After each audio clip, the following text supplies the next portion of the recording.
Welcome back to the channel. Today we're back on the offensive side of the ball, back in the Chicago Bears playbook. I do believe we already did one video, 5 wide videos, a chips video, empty chips, super solid playbook, and this is Y off trips, not Y off trips weak.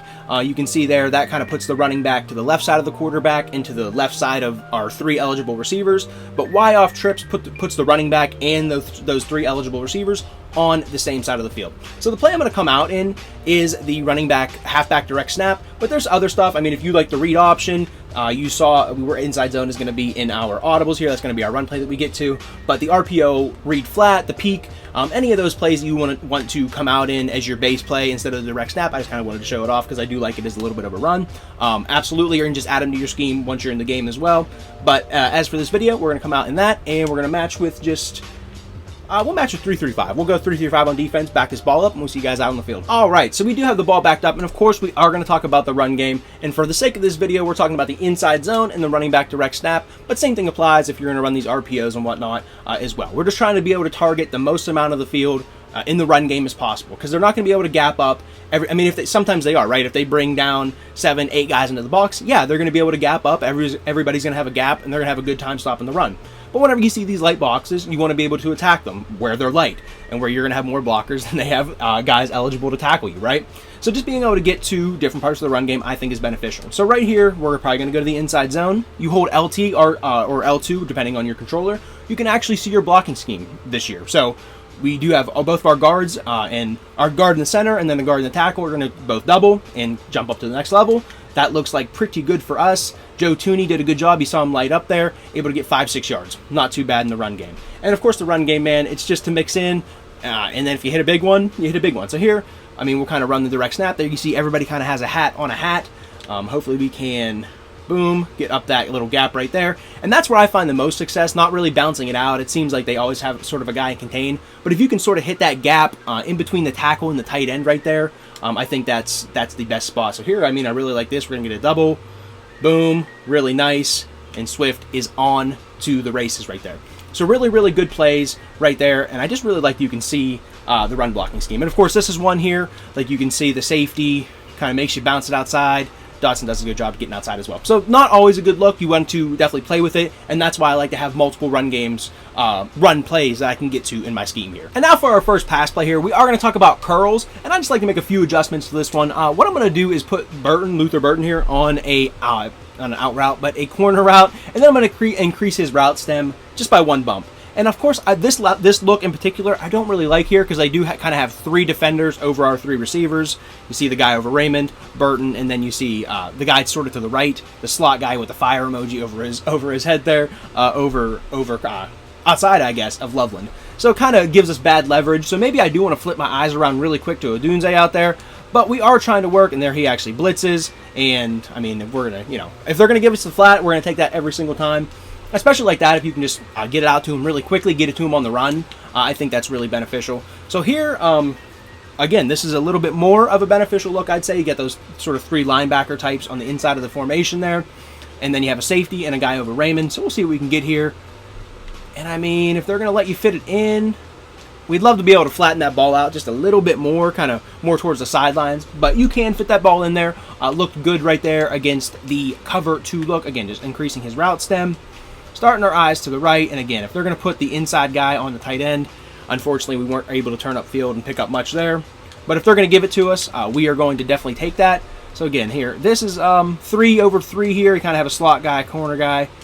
I mean, it's just weird, man. Against man coverage, that's going to be very tough to defend. Of course, once you hit your opponent with it a few times, they probably aren't going to let you do it over and over and over again. But that's why you have a scheme and you have the rest of the plays here we can go to. So again, starting our eyes right. Coming back to the running back, probably could have racked that and had a little bit off the catch there. But again, starting eyes to the right and just having the running back basically is our check down that we're coming back to. He's on that block and release.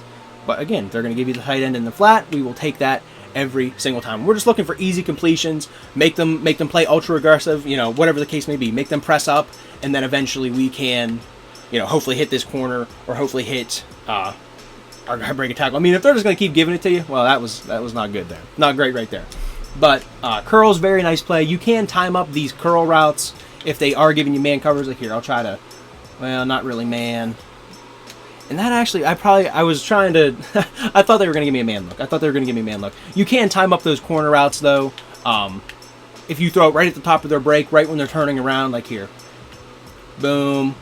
As long as they aren't playing ultra aggressive, very risky throw, but maybe you see them dropping back or, you know, playing conservative, whatever the case may be, you can kind of fit that ball in there too as well in this curls play. But the main setup there is trying to just flood the zones over there with Raymond, Burton, and Colston Loveland, and of course the running back as your check down that your ass can kind of come back to right over the ball. I just want to interrupt the video real quick and just remind you to subscribe to the channel if you are enjoying the videos. I try to upload these every day if I can, but I upload as much as I possibly can with this Madden 27 season, and I do appreciate you guys if you do decide to like the video, subscribe to the channel, all that YouTube stuff, but I don't want to take away from the video for too long here, so let's just send it right back to it. Next one we're going to look at here in the passing part of this scheme here is 4 verticals, and of course this is when we're chucking the ball down the field. But my idea behind this one here is trying to get this outside receiver, this B icon receiver, trying to get him in behind, I guess, Loveland and Luther Burton, kind of pushing those zones down the field. So I like to put him on a deep cross, a post if you wanted to get, you know, a little bit more down the field, sort of attack those safeties a little bit more. But the main thing I really like to do is put him on an in route and then increase his route stem, bump it up 1 or 2, whatever the case may be. Bumps to kind of, depending on your down and distance. And then of course he is going to, boom, get in behind, even against like maybe that was zone match right there. Against zone match, we love that. Man, a little bit tougher to hit that as well. Definitely a zone beater. But if you're playing man, like here, I mean, maybe this looks like a man look. Maybe you want to throw him on the, throw him on a slant route right there and and try to hit him quick. But whatever the case may be, obviously you have to play the game, you have to play your opponent. Here we might be able to hit the big one to the tight end. There you see the tight end kind of take that zone back, take that middle zone back, able to hit the running back really quick, coming out of the backfield there on the block and release. So just playing the game here, again, you saw that safety coming down.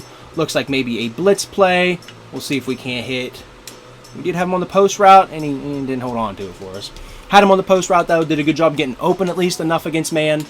Here against this cover 3 look, I do like to run the post as well. They are going to give us man, turns him inside out, and that's what we like to see as well. So just a lot of different ways you can target. Obviously, I mean, against zone, I would definitely say, like here, I mean, this kind of looks like a zone look. You see the safeties, or the corners kind of backed off a little bit. So against zone, I really just like to run a basic dagger play. I mean, if they're going to give you cover 3, 25-man dots, and not looking good right there. But if they're going to give you cover 3, of course, we love throwing those seam balls as well. And then you have a little bit of everything with that. They give you man. Hopefully we can hit this big post route to the outside guy, like we've done 2 or 3 times. So it can be a good outside route. And then, of course, against zone, like I said, the seam ball and even coming back to the running back on the check down can even lead to a big play sometimes. So 4 verticals and curls, super solid base to the passing plays here. Last one we are going to cover is PAY flood. And of course, you always want to add to this. This is just a mini scheme on YouTube, right? Trying to keep these within 10 to 15 minutes, something like that. So you can always add to it whenever you're taking this in the game. But this is a very good basis of trying to show you how to create an offense, show you what the offense I would create looks like. So PAY flood, all I'm going to do on this one, I don't want the play action, so I'm just going to put my running back on a curl route, and it's going to kind of put these linebackers in a tough spot. So we're going to start our eyes, of course, again to the right side of the field. And I mean, boom, if they're going to give you just a running back right over the ball, we'll take that every single time. Well, that will be, you know, we'll take that every single time. So, of course, then the user might start to take that away. And then we're trying to high-low out there with Loveland and Luther Burton out there. And, of course, Raymond on the post again. So, boom, probably should have been a little bit quicker through my reads. But getting it out to Burton out there, able to pick up, what was that, 10, 15, 12 yards, something like that. So, PAY flood, super solid play. And, yeah, man, if they're just going to, boom. They completely bail out of there in a cover 2. Maybe you hit them on, maybe you hit them with verticals in that cover 2 area with the tight end, or you ran curls, and instead of running, and you just left curls, maybe you just left curls stock, and you hit him over with the cover 2, so now he's just bailing out. Really, really nice. Another adjustment I do like to make to this play, instead of putting the running back on a curl, you can put him on a streak. I don't really like to put him on the wheel route. He kind of gets in the way of all the stuff that I want to actually throw the ball to. So putting him on a streak as well, if you kind of hold onto the ball, well, I mean, if they're going to give you the tight end out there, we love that. But a lot of times he can kind of get just like lost in the wash, and if you're able to hold onto the ball for a few seconds, he kind of sneaks away. Or, you know, they're just going to keep giving us the tight end. We love that as well. But 2 different adjustments you can do to that play, sort of attack the sidelines as well. So a little bit of everything with this. We kind of see that, saw him coming down. blitzing. So, you know, we'll take our check down, just go down, take it, be happy with that. So really nice scheme out of this Bears book. Like I said, I think we already covered their chips wide, their 5 wide, whatever it was, their chips 5 wide scheme in this book as well. You can go back and check the channel on that. But really nice, has the inside run, you have the direct snap, curls able to target towards the sidelines, or you can just run it stock, and you know, if they're running just a lot of cover 3 against you, run curls against that. 4 verticals, throwing the ball down the field, and of course PAY flood. Really nice play. A lot of options on that one. And of course, I didn't even talk about the Odunze route over there on the left side of the field. That's another one of those. I mean, he's kind of goofy. It doesn't really work against man coverage, but if you do have the time, sometimes he does get that outside leverage and he's wide open. So if you really don't like that, again, you can always put him on whatever, post, come back, even just a curl route, whatever you want to do. You can always adjust him out of that as well. So that is pretty much the scheme out of this Bears book. Yeah, hope you guys liked this one. If you did, drop a like, leave me a comment, let me know what you want to see next on the channel, playbook-wise, formation-wise, video-wise, whatever the case may be. Drop it down there below. I see all the comments. I read all the comments. Appreciate you guys that leave a like, drop the comments, and all that good stuff. Always makes my day, for sure. But I think that is all the talking I need to do at the end of the video here. I appreciate you guys, as always. And yeah, hope to see you guys in the next video here on the channel. Later.